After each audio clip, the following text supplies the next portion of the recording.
I think I would want to say one thing, though, if I might, which is this, because the third leg of Professor Brummett's proposition, that of perfection, we haven't addressed yet, and it's incredibly important and very interesting to me. Oscar Wilde wrote once that a map of the world that didn't include utopia wouldn't be worth glancing at.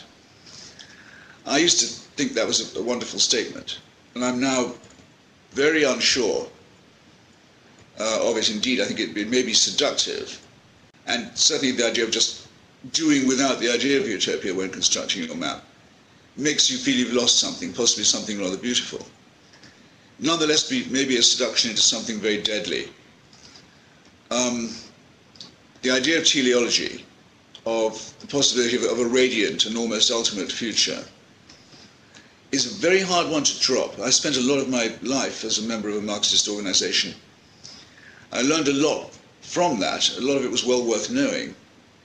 But as I gradually transcended and began to discard at least some of it, trying to salvage what I could and make use of it, I think the giving up of the teleological was almost the hardest. It's a very hard thing for people to do.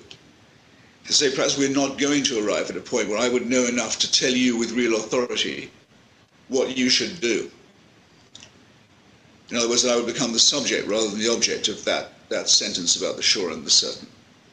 I'm pretty sure, pretty certain, in fact, that I won't ever know enough to be in that position, and no one should trust me if I ever looked as if I was going to.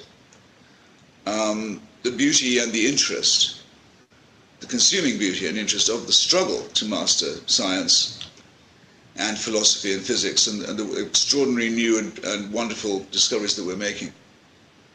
Just the preoccupation with those enormous questions is more than enough for a lifetime, much more than enough.